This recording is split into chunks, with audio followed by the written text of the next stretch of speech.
Welcome back. Welcome back. We are here for episode 7 of There's No Crying in Fantasy. I am here with my man, The Fog. What's going on?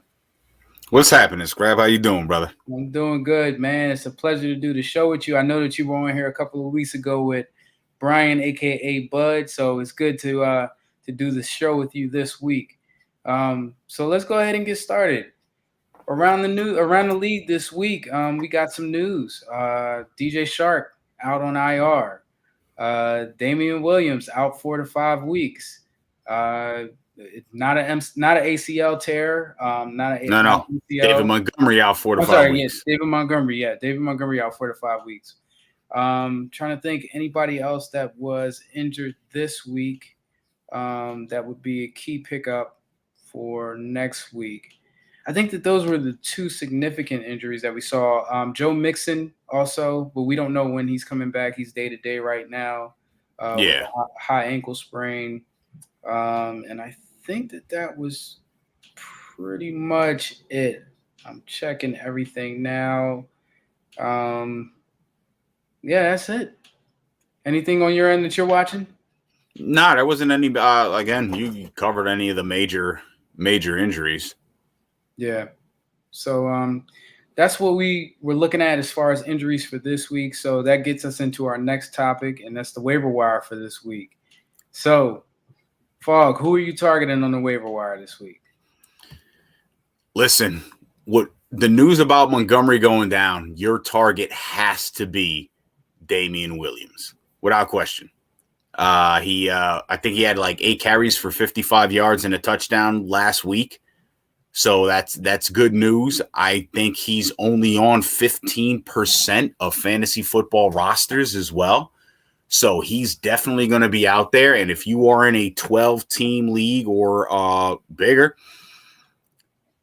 he's a definite grab because they're saying that Montgomery's going to be out at least 5 to 6 weeks. So if you're going to have him out 5 to 6 weeks, the Bears are going to still run the ball, especially now with Montgomery being out.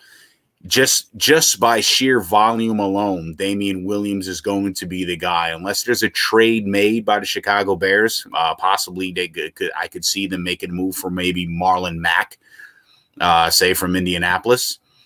But outside of the Bears making a trade, Damian Williams is the hot waiver wire pick for this week.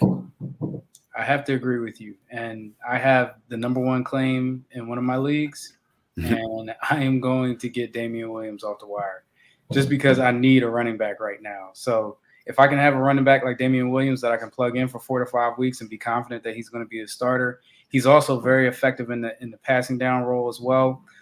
So I think it's a no-brainer right there. But I'll tell you who else I'm targeting, and call me crazy. It's not Samaje Perine, although I know Samaje Perine is a hot pickup. It's Brandon Bolden. Brandon Bolden has shown that he can play the pass protection role in that James White role in the New England offense.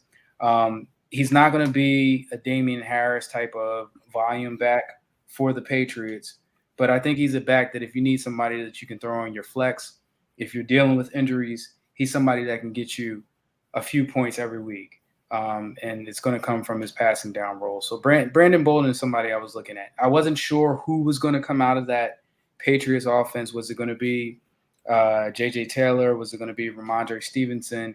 And we saw Ramondre Stevenson was inactive for this game. J.J. Taylor fumbled the ball. Brandon Bolden got the majority of the third down work. So I'm rolling with Brandon Bolden this week. That's actually not a bad pickup at all. My fear is that if you have to put Brandon Bolden in, your fantasy team could be in trouble to begin with. I have a few fantasy teams where my running backs are struggling, and Brandon Bolden is looking like a good flex. So Brandon Bolden is somebody I'm targeting. Who else do you have for this week? Anybody else? For the Hunter Henry. I'll stick with the New England theme here. Hunter Henry might be a guy that you want to target if your tight end is coming up potentially on a bye week. Look, rookie quarterbacks, they have a tendency to go to the tight end. You have Juno Smith, I think, up there already. They are going to use their tight ends, and I think as Hunter Henry, he looked healthy this week. if he continues to look healthy, he might be a guy that earns many more targets than expected going into the season, so long as he stays healthy. So Hunter Henry might be a nice grab, especially if you had, like, say, Logan Thomas and he's out and you didn't have a backup for him. Hunter Henry might be that guy to go out and grab. Yeah, I like the Hunter Henry pick, and it's looking like he's getting more involved in the offense after he recovers from that injury now. And Jonnu Smith has not been the tight end that we thought he was going to be with the Patriots in the preseason. So I definitely like that pick. I have one for deeper leagues, like 14-team leagues.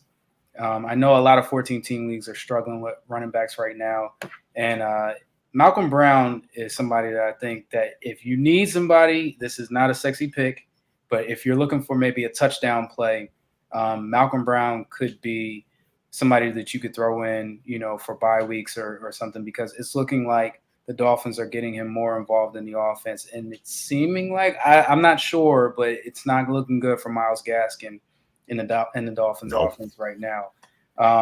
Malcolm Brown had 8 rushes for 23 yards, and he had a target and a reception for 4 yards. So if he gets in the end zone, he gets you potentially 10 points for the week. So he's somebody that's a dart throw for deeper leagues that I'm looking at as well.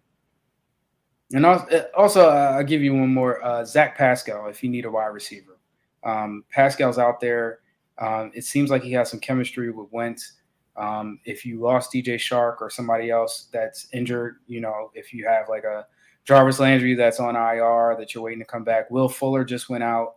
So if there's somebody out there that you think you can throw in on a week-to-week basis, I think Zach Pascal kind of fits that mold. He's getting 5 to 7 targets every week. Somebody that could get you maybe 8 to 10 points in PPR every week. Anybody else for you? That's a nice grab. Honestly, this would be he's owned in 46% of leagues. Darnell Mooney.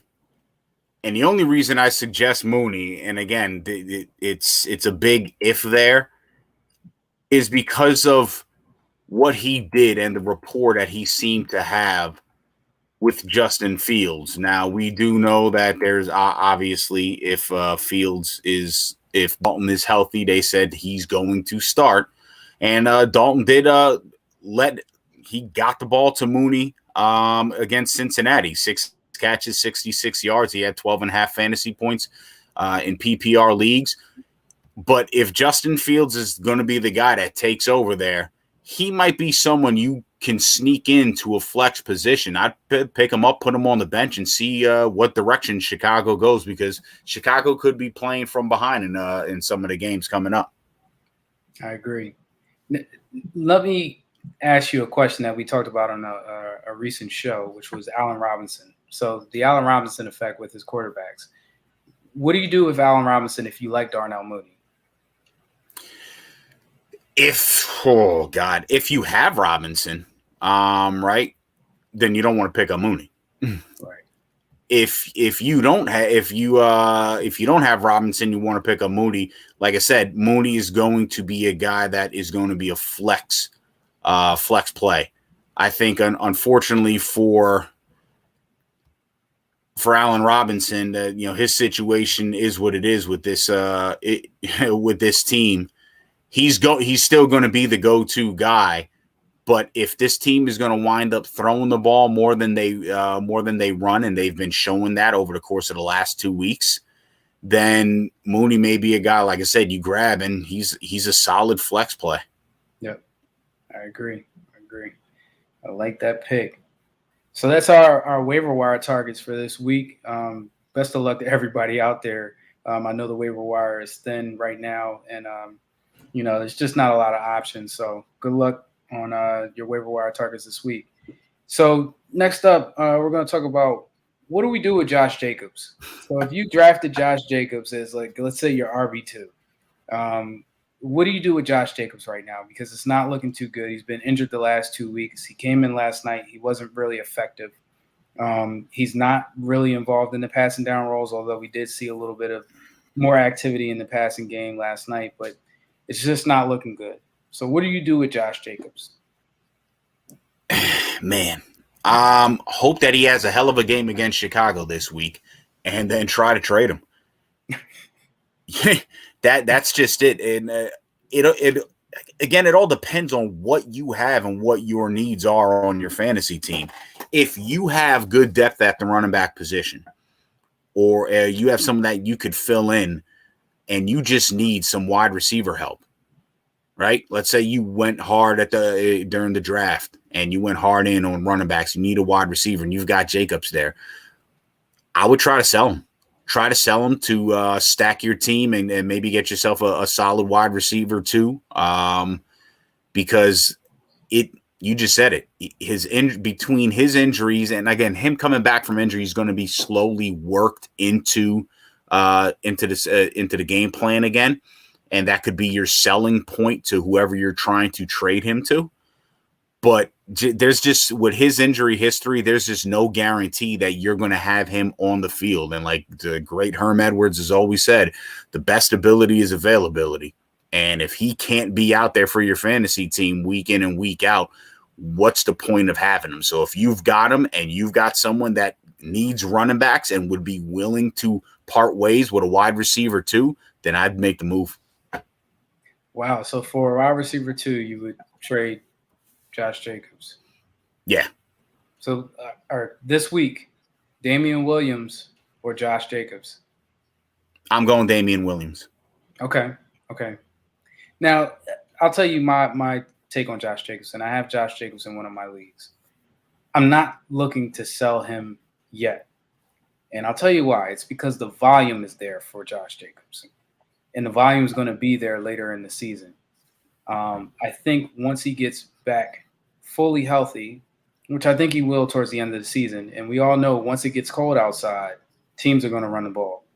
He has a lot of matchups where I think that they're going to either be in the game, up in the game, or they have defenses that they're going to be playing that they need to run the ball on, such as Kansas City. 2 games against Kansas City, I think early and often they're going to start running the ball. So Josh Jacobs is somebody that I'm looking to hold, not sell just yet, see how the activity picks up with him. Kenyon Drake has not looked good. Peyton Barber looks good, but Peyton Barber is not going to be your RB1 for their team. So what do they do with Josh Jacobs? Do they get him more involved in the passing game? But I think he's going to be effective later on down in the season, and he could win you some games to get you in the playoffs. So, well, he's talented enough to be involved in the passing game. You saw that when he was in Alabama. Yep. They used him in both running and passing games. I don't understand why he's not being used more, why he hasn't been used more, even last year in the passing game. So, again, that's just the way Gruden is running it. My fear is that he's going to get that volume, but look at last year. He got a lot of volume, and a lot of his points came off of touchdowns. Yep. At the end of the day. If they're not getting to the end zone or they're not able to get to the red zone and get him in that position, and again, that sheer volume of constantly getting the ball all the time, it's going to wear on him and his body. I agree. Yep. And there's a lot of things that we question with John Gruden that we just don't fully understand. So let's go from one running back to another running back that we think is kind of on the up and coming. Kenneth Gainwell, the rise of Kenneth Gainwell, we'll call it. What do you take from last week's game with Kenneth Gainwell? Was it Kansas City, or was it him actually being worked more into the offense? It was him being worked more into the offense. But that's about it. I don't know if I would touch Kenneth Gainwell yet. If you need somebody, you have space on your bench and you want to grab him, okay, that's cool. Sit him. I'm an Eagles fan, right? I'm an Eagles fan. I love the Kenneth Gainwell grab. I was talking highly of Kenneth Gainwell back in 2019 watching college football. He was one of my 5 best running backs coming out in the draft this year. But my concern is not Gainwell and his talent or ability. My concern is the Philadelphia Eagles coaching and play calling and what they're going to do week to week. They seem to have an identity in weeks 1 and week 2 where they were running the ball. They were feeding Miles Sanders. And then you look weeks 3 and week 4, their running backs touched the football in the last 2 weeks a total combined time of 16 rushes. 16 rushes in 2 weeks. So Gainwell was getting a lot of play in the passing game. I don't know what the situation is with Miles Sanders there, but this went from being something that they looked like they had an identity and a game plan after the first 2 games in the season. These last 2 games against Dallas and Kansas City, I don't know what to expect week to week now at this point after watching how they just completely changed the entire game plan as well as the personnel. I know they're going to try working more personnel in there because Devonta Smith just isn't a number 1 wide receiver on that team and he needs help. So that could be why they added Gainwell into the game plan more, especially from the receiving aspect. But this is something that, like I said, as an Eagles fan, someone who follows Philly religiously, I don't know. I wouldn't tell you go out there and grab Kenneth Gainwell, not because he's not talented, but because I don't know what this coaching staff's going to do week to week. Yeah, I agree with you. And that makes 2 Eagles fans on this podcast today. So the Dallas game, I was like just screaming at the TV because I think there were only 2 rushes in with the first 3 quarters. Yeah. And they ran for 27 yards on 2 carries. So I didn't understand it. I think the Kenneth Gainwell thing is a thing. And I think Kenneth Gainwell, for me, where I have a league where I'm struggling at running back, he's going to be a flex for me. And matchups that are coming up, Carolina, Tampa Bay, and Las Vegas, the next 3 games. I don't see them leading in those games very often. And I think Kenneth Gainwell is going to be playing in those games late in the game, 2-minute drill offense. It's going to be him and not Miles Sanders. And we've seen them take Miles Sanders off the field in the 2-minute offense. And I think the Eagles are going to be underdogs in this game. If you're telling me I think that they're going to be playing from behind, I'm putting Kenneth Gainwell in as my flex. So I think the Kenneth Gainwell thing is a thing. I think you're going to see more of him in the. You don't know, how much they're probably running the ball more against Detroit. But then you have the Chargers, you have Denver, and you have New Orleans. So where are they? They're going to be playing from behind. Right, they're going to be playing from behind, and we've seen them use Kenneth Gainwell when they're playing from behind. So put him in as a flex for me going forward, and just he may win you some games, he may lose you some weeks. It's going to be up and down and sporadic with them. So our next topic, and this goes into another bad team, but a pretty viable fantasy option, Cordarrelle Patterson. Is Cordarrelle Patterson a thing in fantasy now? Is he an every week starter? At this point, I would have to say yes. You'd have to, if you have running back issues, he would be a solid RB2 on your team. And again, I know he's been pretty touchdown reliant, but on a team that really doesn't have a solid running game with Mike Davis, on a team that is looking to, they're trying every which way to get some type of offense going on. He's averaging about 13 to 14 touches a game between rushes and receptions. So yeah, he's had 5 touchdowns, but he's also 3 of those. You take the touchdowns away in those 2 games that he went over almost 25 plus points. He's still giving you 10 plus fantasy points. Yep.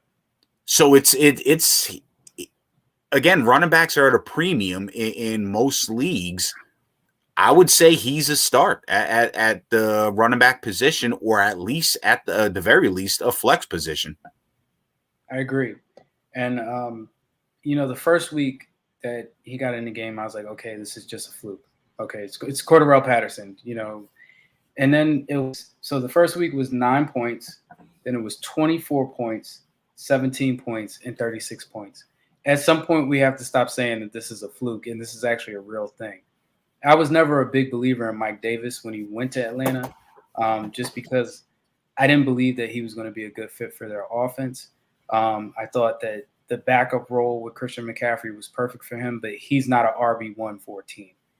Cordarrelle Patterson is not an RB1, but he's a guy that fits many roles. He's like a Swiss Army knife for that team where they need a Swiss Army knife. So I think he's going to be involved every week going forward, and I think he's a guy you can put in as an RB2. We have to stop overlooking this production that he's given us. And Arthur Smith, listen, he was very creative while he was at Tennessee for the last 2 years in his offensive scheme and game plan, and he's going to be creative with Atlanta because, like I said, we both know Atlanta's just they're not going to be good. They're going to have to find creative ways to score, and right now you got to hop on that Patterson train. Yeah. So right now, give me a few RBs that you're starting Cordarrelle Patterson over, because I know that this is a hot topic and this is a question that people are deciding on week to week. If you have a running back that's in your RB2, who are you starting Cordarrelle Patterson over? Well, looking at my RB2s right now because of injuries, I've got Trey Sermon, I've got Le'Veon Bell, I've got Elijah Mitchell, so I'm starting them over all of those guys. Right. Even if I'm able to pick up Damian Williams in the waiver wire, if I had the option between Patterson and Williams, and I'm looking at the matchups, the Raiders, and I think Atlanta plays the Jets. Look, I'm starting Patterson. I would say he would probably be easily one of my 5 or 6 starts at the RB2 position. Okay.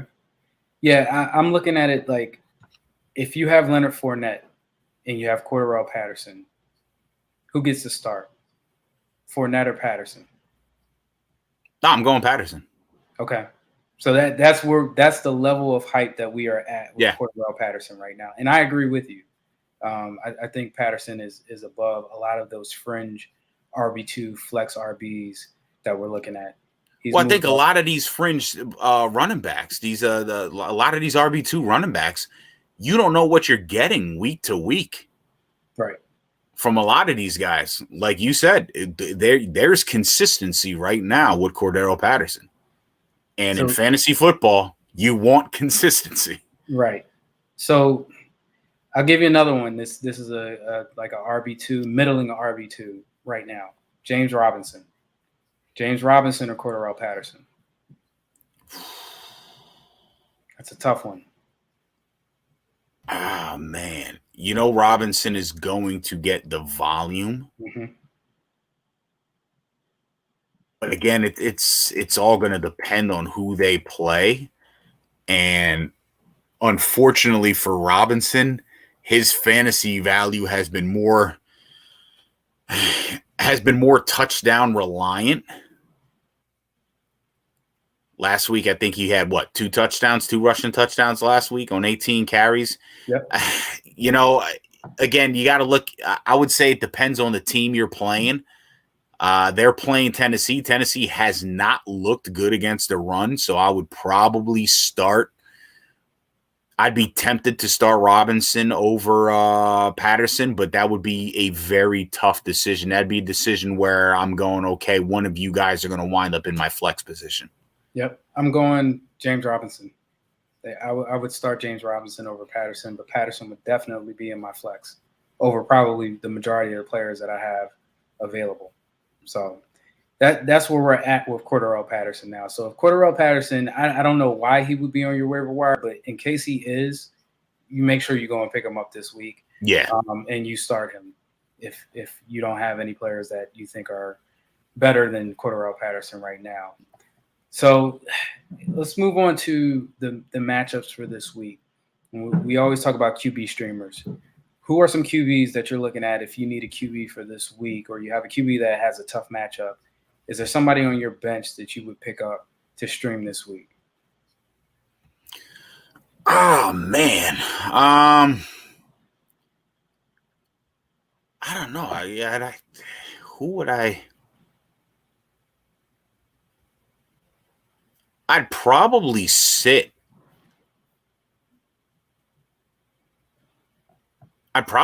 Baker Mayfield if you have him going up against the Chargers.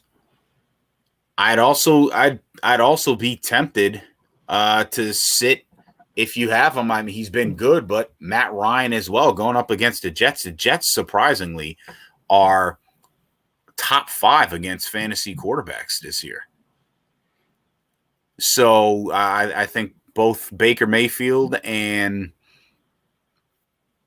Matt Ryan would be guys that I would probably say sit this week and put somebody else in if you have somebody else on the bench that you could put in there. Maybe Jameis Winston against Washington. I know he's been struggling, but Washington's defense has been struggling mightily. Maybe you could start Jameis Winston there. If Teddy Bridgewater is healthy, Teddy Bridgewater might be a solid start too. And Sam Darnold. Sam Darnold has been balling out from a fantasy perspective. He might be a guy, again, going up against the Eagles defense with his athleticism that I didn't clearly see he had because he didn't even show this at USC. But he's been doing it on the ground as well as through the air. Sam Darnold would be a guy I'd probably start over someone like Baker Mayfield or Matt Ryan. Yeah, Sam Darnold is my number one for this week, going against, of course, Philly. So we know that there is some production to be had against that defense. The other one that I'm thinking about, and I know Julio and AJ are out, but Ryan Tannehill going against Jacksonville this week. I think he has the opportunity to put up some points. Hopefully one of the two will be back. And then also, this is like a call me crazy pick, but Zach Wilson. Zach Wilson's going against Atlanta, and I think that game's going to be high scoring. Just both defenses. I know the Jets defense has been okay, but they're not good. They're not a top 5 defense.